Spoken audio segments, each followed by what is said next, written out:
वृंदावनेर संपद देख पुष्प किस लाए। वृंदावन का लोगों का संपद क्या है? पुष्प। उनके हाथ में फूल हैं या कलियां हैं। ये कहाँ का संपद है? वृंदावन का। गिरी धातु शीखी पुछ गुंजा फल मय, या गिरिराज जी के पत्थर। गिरिराज जी के कुछ ऐसे पत्थर हैं जिससे लिखो तो वो लिखा जाता है, कलरिंग वाले धातु, गिरी धातु। शीखी पुछ मोर के पंख, ये वहाँ की संपत्ति है। या गुंजा फल, ये वहाँ की संपत्ति है। और लक्ष्मी की संपत्ति, दोनों को कंपेयर तो करो जरा, हैं? दोनों को कंपेयर करो। तो जगन्नाथपुरी को छोड़कर कहाँ चले गए? वृंदावन चले गए। वृंदावन देखी बार गेला जगन्नाथ, सुनी लक्ष्मी देवी मने हेल आसियात। वृंदावन के जंगलों को देखने के लिए जगन्नाथ चले गए हैं, लक्ष्मी को कुछ तो आना ही था। ये भी कोई बात है? ये भी कोई स्टैंडर्ड है? एता संपत्ति छाड़ी केना गेला वृंदावन। इतनी संपत्ति को छोड़ के वृंदावन क्यों चले गए? तारा हास्य करी ते लक्ष्मी करी ले साजन। इसलिए लक्ष्मी जी को क्या आया? क्रोध आ गया, माना गया। तुम्हारा ठाकुर देख एत संपत्ति छाड़ी, पत्र फूल पुष्प लोभे गेला पुष्प बाड़ी। देखो कितनी सुंदर प्यार हैं, ये परफेक्ट हैं।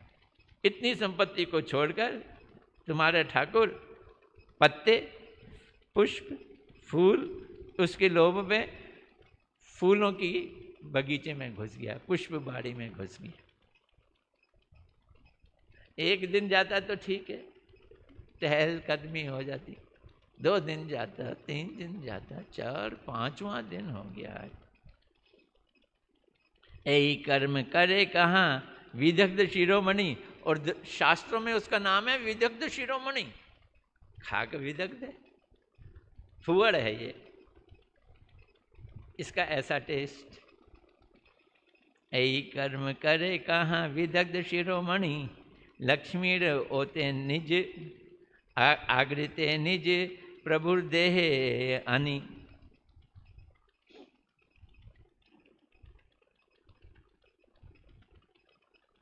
तो शीघ्रता से अपने प्रभु को लक्ष्मी जी के समाज में लेकर आओ, जाओ लक्ष्मी जी के समाज में, यहाँ लक्ष्मी जी रहती हैं, जगन्नाथ को लेके आओ।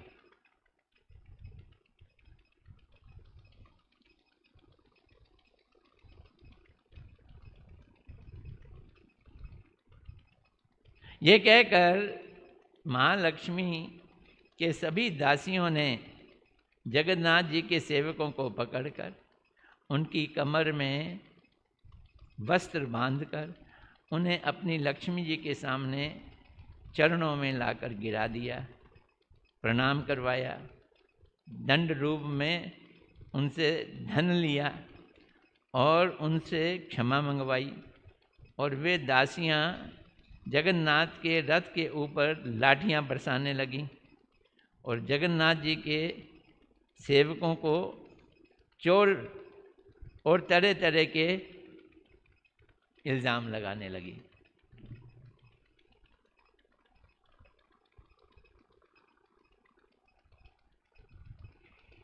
जगन्नाथ जी के सभी सेवक हाथ जोड़कर, हम कल ले आएंगे, आप चिंता ना करो, हम कल ले आएंगे उनको, हम कल ले आएंगे।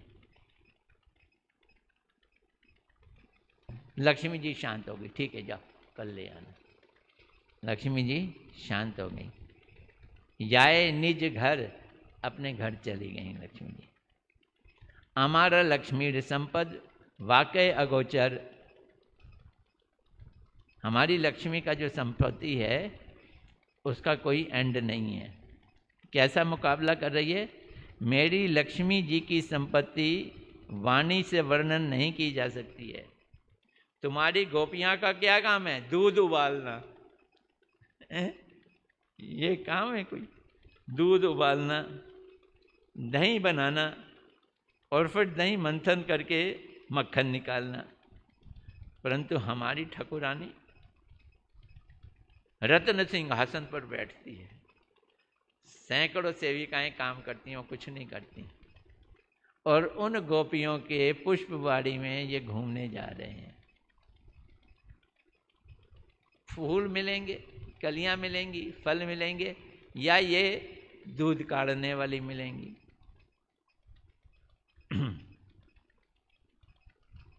नारद प्रकृति श्रीवास करे परिहास। तो श्रीवास की कौन सी नेचर है? नारद जी की। तो इसलिए क्या कर रहे हैं? परिहास कर रहे हैं, मजाक उड़ा रहे हैं। सुनी हासे महाप्रभुर वत निज दास। अब हैं तो महाप्रभु जी के सेवक कौन? श्रीवास, श्री कृष्ण चैतन्य प्रभु नित्यानंदा, श्री अद्वैत गदाधर श्रीवास आदि गौर भक्त वृंद हैं तो वो सेवक।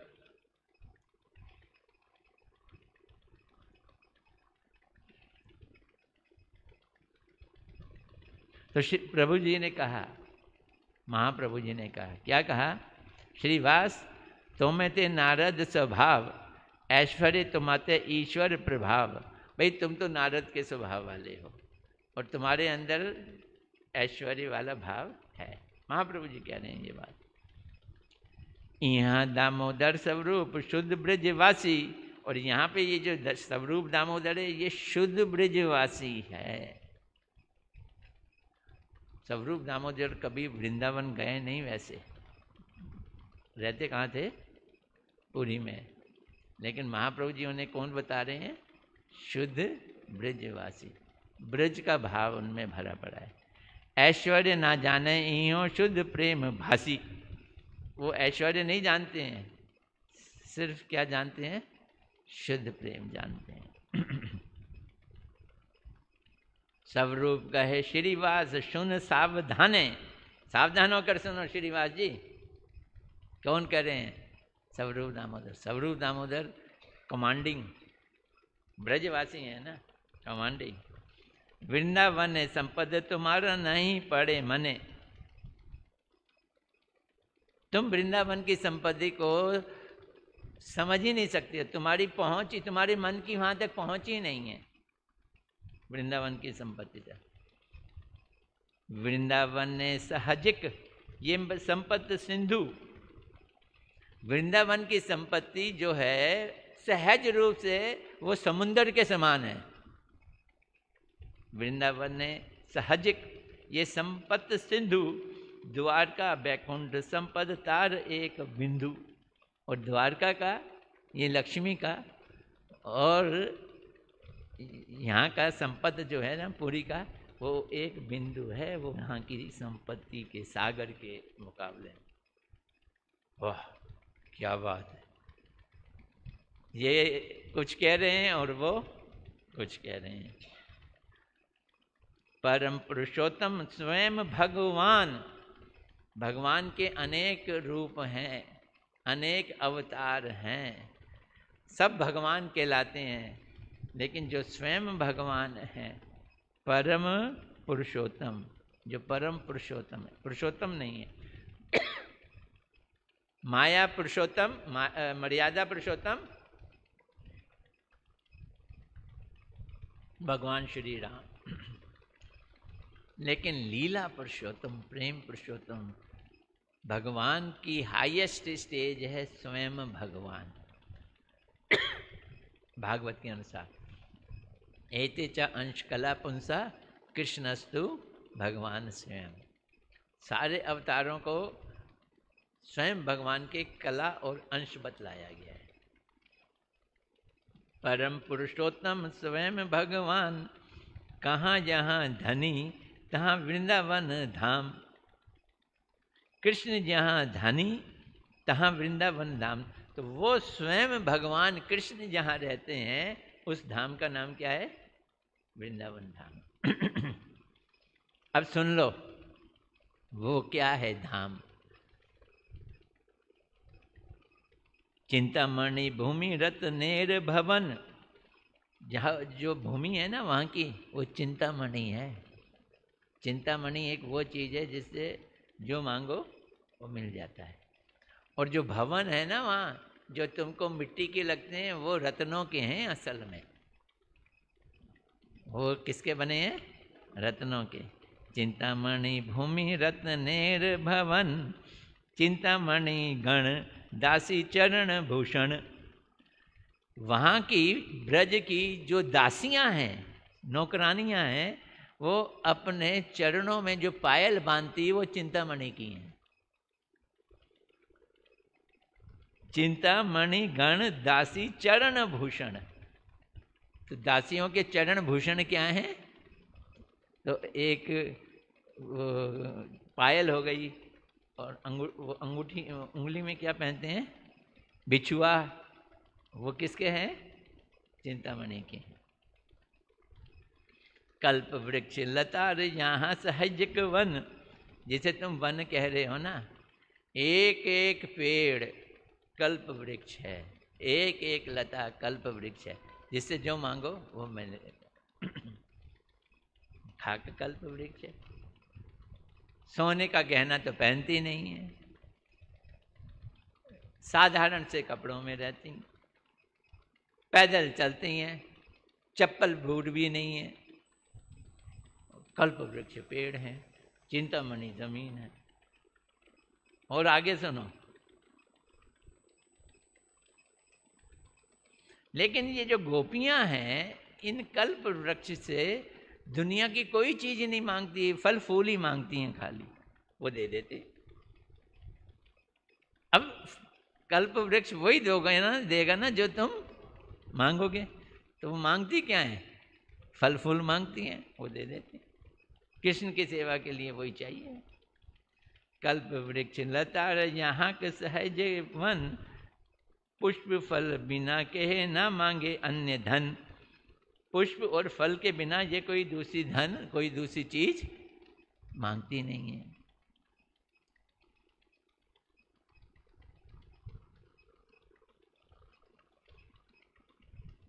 अनंत काम धेनु तहाँ फिरे वने वने। कृष्ण जो गोचारण करते हैं, हर गाय काम धेनु है। एक काम धेनु गाय मिली थी, किनके पास थी वो? विशिष्ट जी के पास थी या किसके पास थी? हैं? दधीची जी। हाँ, झगड़ा हो गया था, लड़ाई हो गई थी, हैं? हाँ, मार पिटाई हो गई। एक कामधेनु इस ब्रह्मांड के अंतर्गत हुआ, लेकिन वहाँ की सारी गाय क्या है? कामधेनु। कामधेनु से क्या है? जो मांगो मिलेगा। चिंतामणि से जो मांगो मिलेगा।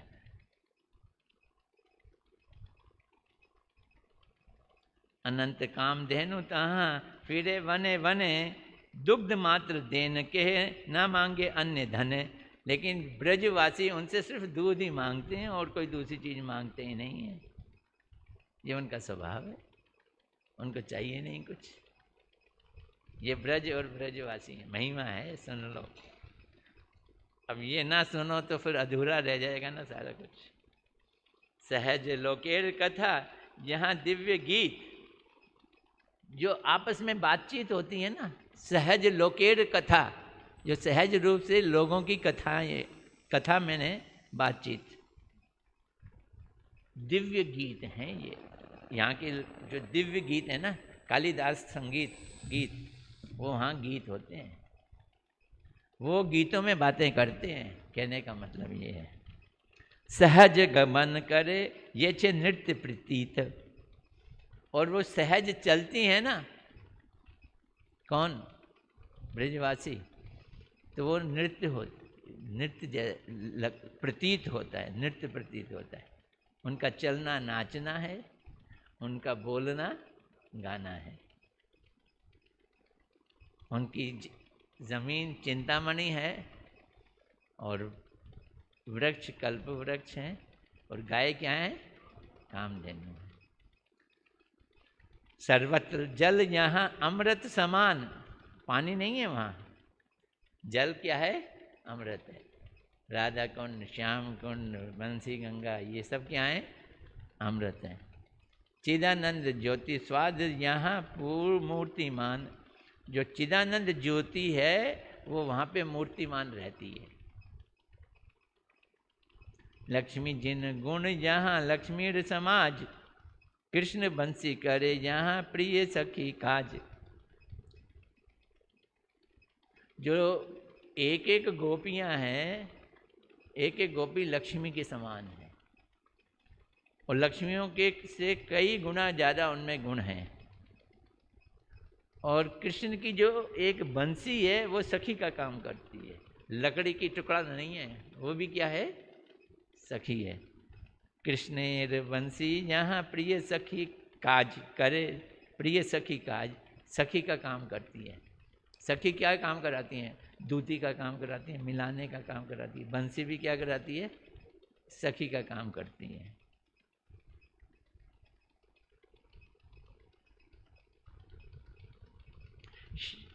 इसमें भक्ति विनोद ठाकुर जी ने अपनी कमेंट्री में लिखा है, थोड़ा सा लिखा है, वो बताता हूँ मैं।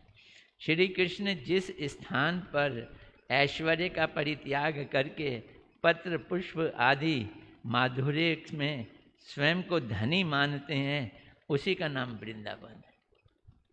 उसका नाम क्या है? वृंदावन। ये कौन कह रहे हैं? भक्ति विनोद ठाकुर जी कह रहे हैं। श्री कृष्ण जिस स्थान पर ऐश्वर्य का परित्याग करके पत्र पुष्प आदि के माधुर्य में स्वयं को धनी मानते हैं, उसी का नाम वृंदावन धाम है। उस वृंदावन धाम में चिंतामणिमय भूमि, अर्थात ये चिंतामय भूमि है, चिन्मय रत्नों के भवन हैं और चिन्मय अलंकारों के चरणों में धारण करने वाली सेविकाएं हैं, और चिन्मय कल्प वृक्ष हैं और लताएं हैं, और सहज सिद्ध वन नित्य विराजमान है। यहाँ फल पुष्प के अतिरिक्त किसी भी अन्य किसी धन की इच्छा ही नहीं है। ऐश्वर्यशाली लक्ष्मी को ये सब गोपियाँ पराभूत करती हैं। पराभूत मैंने मात दे देती हैं। गोपियाँ जिनका ऐश्वर्य का तुम वर्णन कर रहे हो, उसको ये गोपियाँ क्या करती हैं? मात। चेस में होता है ना, मात दे देती हैं। ऐश्वर्यशाली लक्ष्मियों को पराभूत करके अनंत कोटि माधुर्य वही मती लक्ष्मियाँ यहाँ विराजमान है। तो ये सभी लक्ष्मियाँ के से ज़्यादा हैं। कौन? ऐश्वर्यमयी लक्ष्मियों से ज़्यादा हैं। उन्होंने श्लोक कोट किए हैं इसी चीज़ को बताने के लिए कि वहाँ की गोपियाँ, एक एक गोपियाँ अनंत कोटि लक्ष्मियों के समान हैं। ब्रह्म संहिता से कोट किया है, वो ले नहीं रहा मैं। भक्ति रसामृत सिंधु से कोट किया है। सुनी प्रेम वेश नृत्य करे श्रीनिवास। अब ये सब सुना तो श्रीनिवास जी में भी ब्रज का कुछ भाव है। क्या भाव है? वो कृष्ण के जो दोस्त हैं ना, मधुमंगल, वो नारद जी का ही अवतार हैं। सुनी प्रेमावेश नृत्य करे श्रीनिवास, कक्ष तली बजाए करे अट अट हास। तो मधुमंगल जो है ना, वो अंडर आर्म्स में ऐसे ऐसे करके बजाते रहते हैं। ये उनका स्टाइल है। उसमें म्यूजिक बज जाए तो वो करने लगे। राधा रसुध रस प्रभु आवेश सुनील, सही रसावेश प्रभु नृत्य आरंभीले। अब राधा जी का रस सुनकर अब महाप्रभु जी मूड में आ गए। किस भाव में आ गए? राधा जी के भाव में आ गए और बड़े आवेश में नृत्य करने लगे। रसावेश प्रभु नृत्य स्वरूपेर गान। जब वो नाचने लगे तो स्वरूप दामोदर जी गाने लगे, उनके भाव के अनुसार वो गाने लगे। पुरुषोत्तम ग्राम प्रभु प्रेमे भसाई गान, बल बल बल प्रभु पाते निज का। कान दे के बोलते हैं और गाओ और गाओ और गाओ, नाच भी रहे हैं। ब्रज रस गीत सुनी प्रेम उथलील, पुरुषोत्तम ग्राम प्रभु प्रेमे भसाइल। तो प्रेम में भसाइल मैंने डूब गए। कौन? चैतन्य महाप्रभु प्रेम में डूब गए।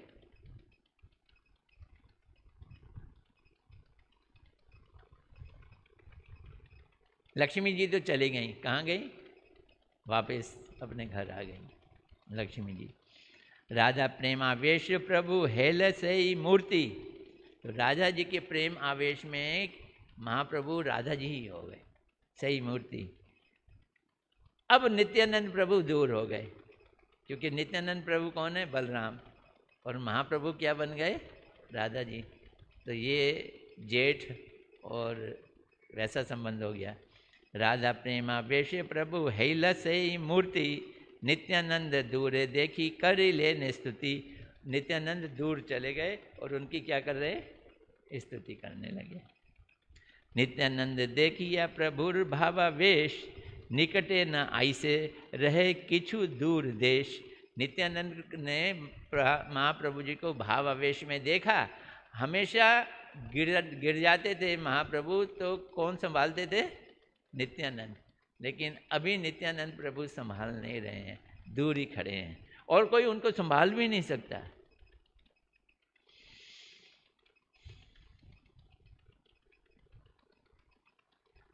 महाप्रभु जी की आवेश दूर ही नहीं हो रहा है। भक्त लोग थक गए हैं, पर अब क्या करें? महाप्रभु जी आवेश में, इसलिए वो कीर्तन करते जा रहे हैं भक्त लोग। अब स्वरूप दामोदर जी ने देखा, ललिता सखी ने, कि भक्तगण थक गए हैं, तो उन्होंने क्या किया? महाप्रभु जी ने राधा प्रेमावेश में राधिका मूर्ति प्रकाशित की है, ऐसा देखकर स्वयं को उस रस में अधिकारी ना जानकर नित्यानंद प्रभु दूर हो गए। और श्री स्वरूप गोस्वामी जी इशारे से महाप्रभु जी को भावावेश भंग करने के लिए कह रहे हैं। बहुत हो गया, स्वरूप दामोदर जी इशारे से कह रहे हैं।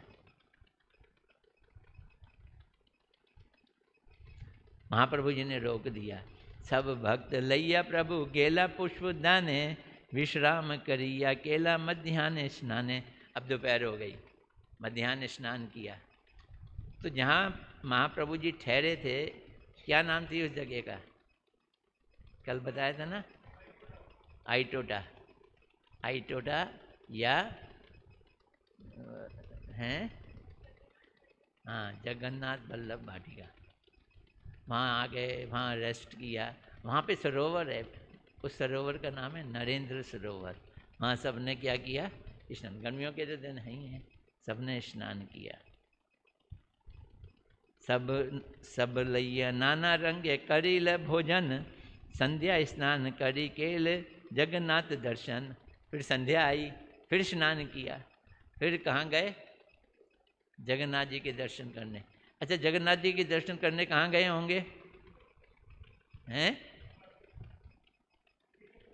हाँ, गुंडीचा मंदिर। क्योंकि जगन्नाथ जी तो कहाँ आ गए? अब गुंडीचा मंदिर में आ गए।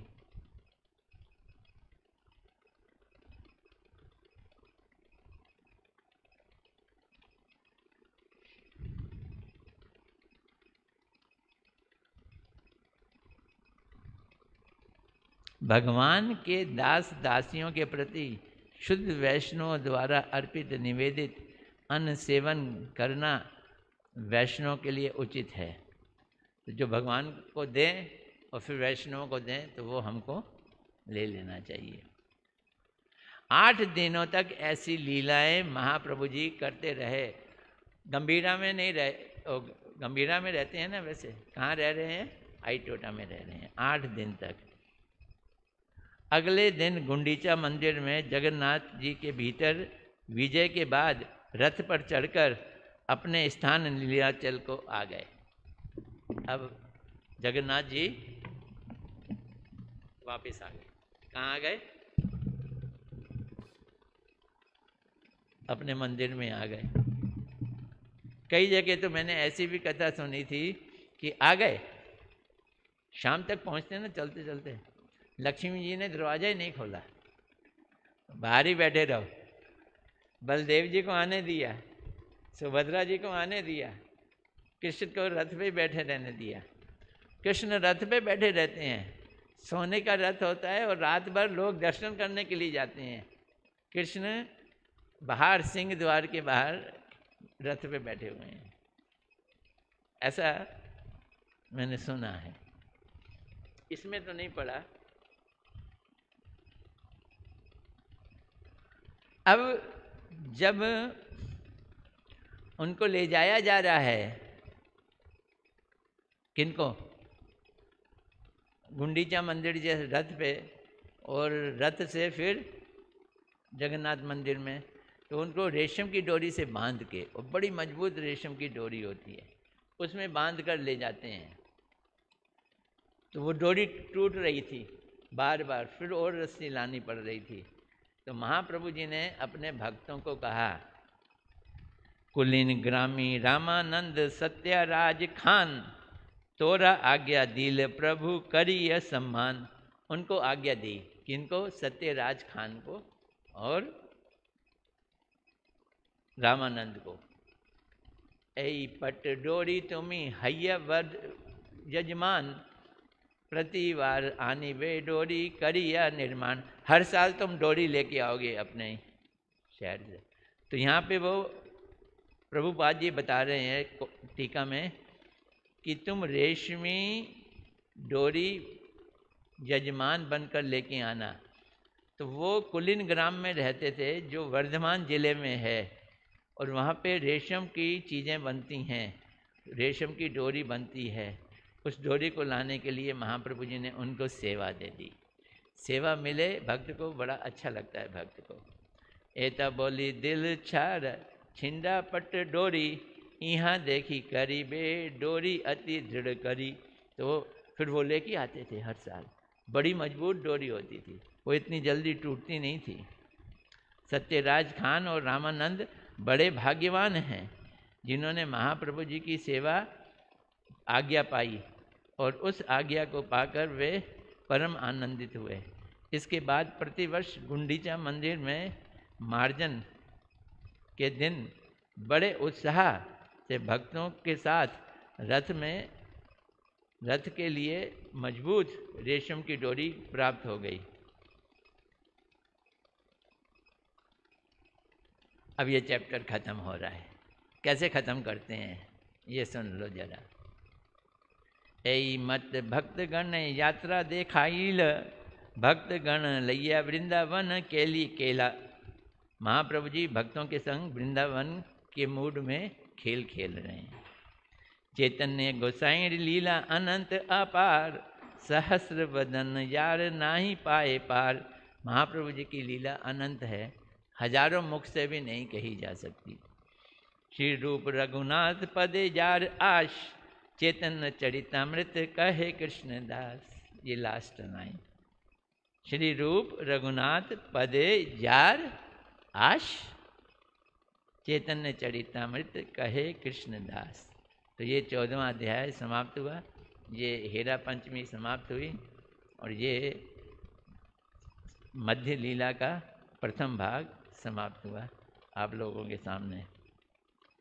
तो मैं ये सोच रहा हूँ अब 10-15 मिनट का टाइम में ले ये, या कल ही करें। आज इसी मूड में पड़े रहो, कुछ प्रश्न उत्तर कर लो खुल के।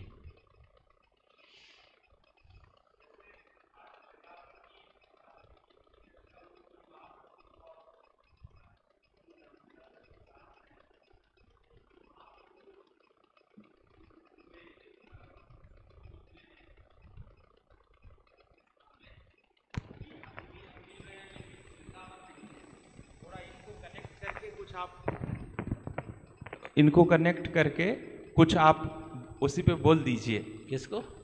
जैसे अभी वृंदावन की चर्चा हुई, वृंदावन का महात्म, और महाप्रभु भी हैं, स्वरूप दामोदर भी हैं। तो महाप्रभु ने जो रथ के सामने एक श्लोक बोली थी, जो रूप गोस्वामी ने लिख लिया था और इंटरप्रेट किया था, जो महाप्रभु ने उनको प्यार से फिर थपकी लगाई कि अरे तुमने मेरे भाव को कैसे समझ लिया। तो ये अगर सारी घटना तो अब मैं बता चुका हूँ, यहाँ पे हो चुकी है। थोड़ा और अगर इसको कनेक्ट करके कुछ उस पर और प्रकाश डाल सकते हैं तो, क्योंकि अभी वही वाला भाव है ना आज के कथा में, तो और वो थोड़ा वो हो जाएगा। मतलब वृंदावन का ऐसा क्या वैशिष्ट है कि वो जो श्लोक बोल रहे हैं महाप्रभु, ये मैं मतलब रिक्वेस्ट करना चाहता हूँ कि अगर आपको ये बोला हुआ है ना मैंने, या तुम लोगों को याद है, या ये मैं नहीं बोला तो है आपने, लेकिन थोड़ा ही बोला था, तो अगर उसको थोड़ा और इलेबोरेट कर देंगे 5-10 मिनट में तो।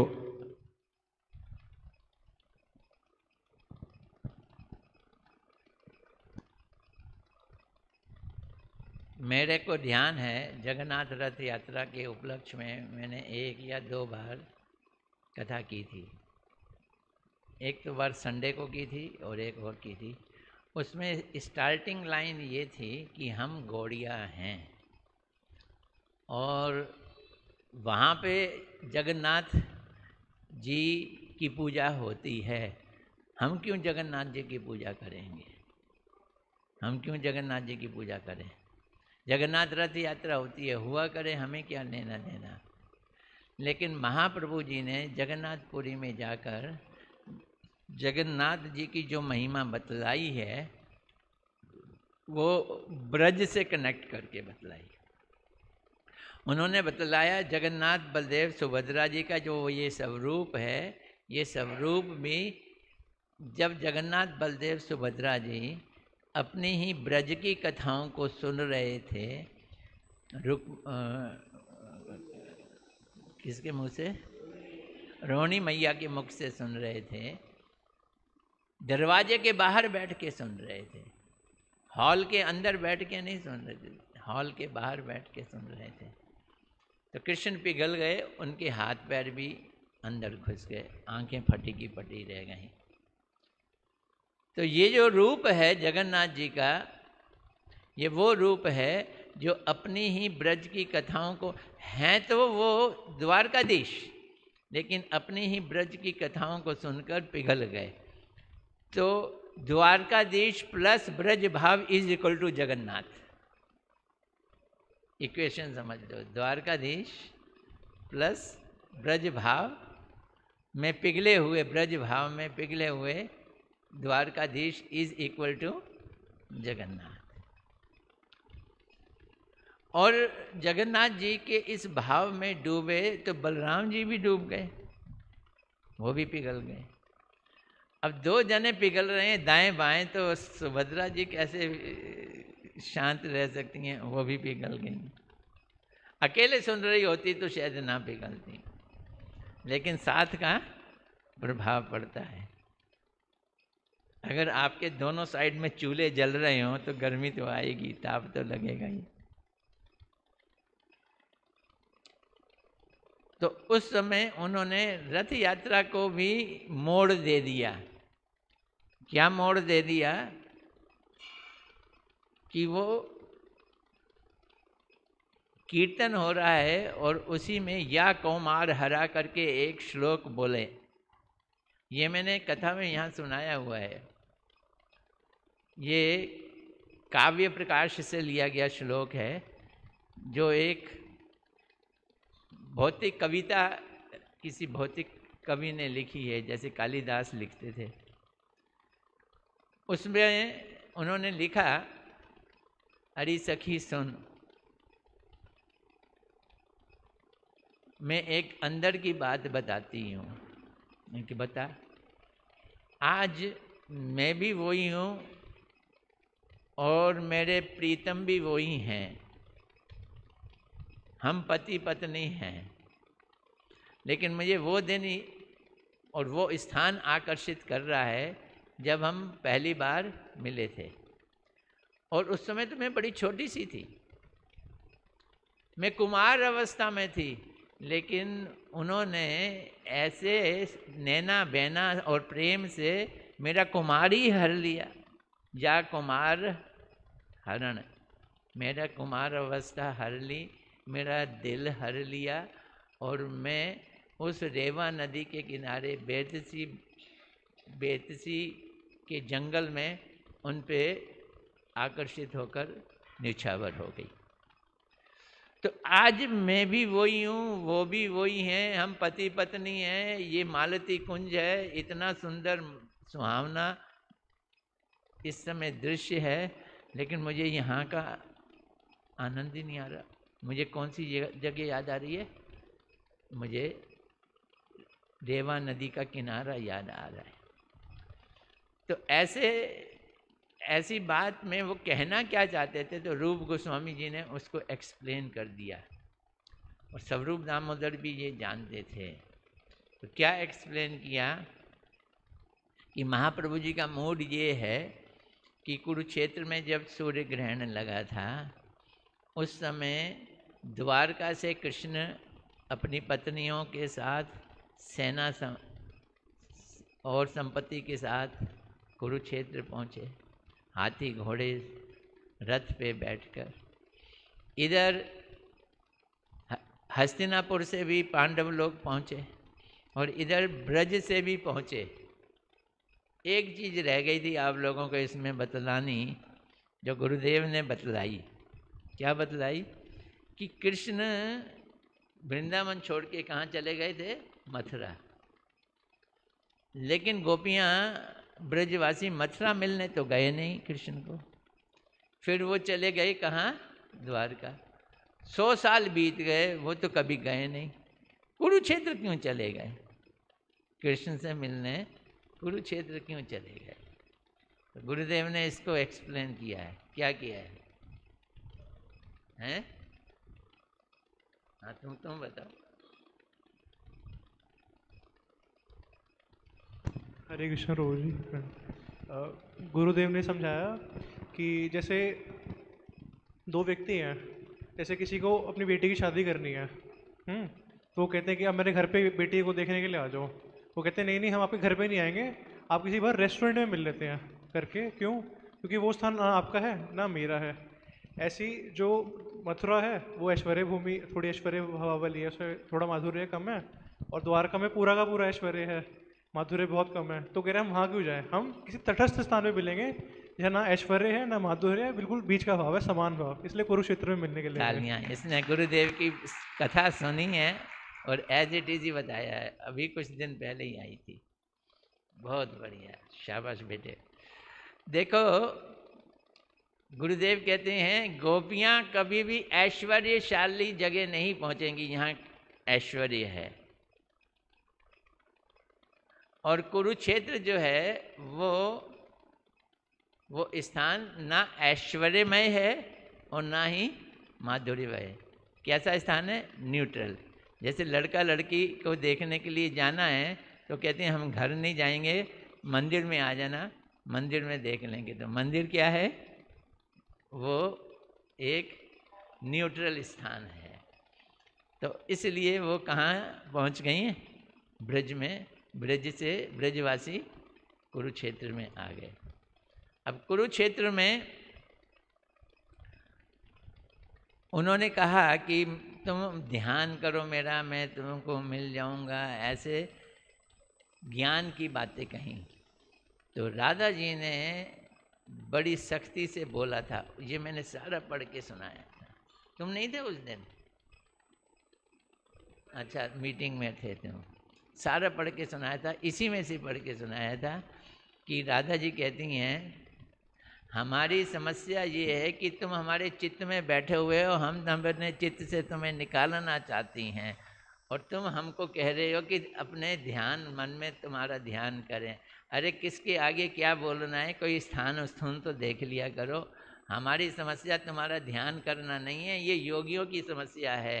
हमारी समस्या तुमको अपने हृदय से निकालना है। हम काड़ीबार, हम निकालना चाहते हैं पर निकाल नहीं पाते हैं। और बार बार कह रहे हो ना कि अपने चित्त में मेरे चरणों का ध्यान करो। तो सुन लो मेरी बात, मेरा मन और हृदय एक ही है। मेरा मन और हृदय एक ही है, और ये वृंदावन है। मोर मन अनेर मन मन मोर मन वृंदावन। और लोगों का मन मन होता है जो भटकता है, भागता है, लेकिन मेरा मन क्या है? मेरा मन वृंदावन है।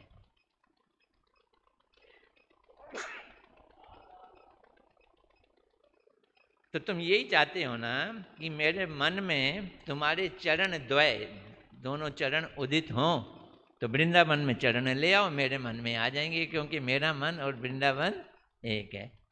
ज़्यादा बातचीत नहीं। योगी लोग, ध्यानी लोग ध्यान करके खुश हो सकते हैं, तुम्हारे चरणों का ध्यान करके आनंद ले सकते हैं, लेकिन मेरे को और हम गोपियों को उस ध्यान वाले चरणों की ज़रूरत नहीं है। हमें पूरे जीते जागते चरण चाहिए, उनको हम अपने वक्ष स्थल पर रखें, ये हमारी इच्छा है। तो कृष्ण कहते हैं ठीक है, ले चलो फिर मुझको। तो गोपियाँ, राधा रानी कृष्ण को क्या करती हैं? अपने हृदय मन के रथ पर बैठाल कर उनको कहाँ ले जा रही हैं? वृंदावन ले जा रही हैं। ये भाव है। ठीक है, गौर प्रेमानंद। हरे कृष्णा महाराज जी। महाराज जी, मैं भक्ति में उतना प्रवीण नहीं हूँ, लेकिन मेरा प्रश्न हो सकता थोड़ा मूल हो। मैं ये जानना चाहता था कि जैसे मथुरा है और वृंदावन है, इसमें हम वृंदावन की महिमा बहुत अधिक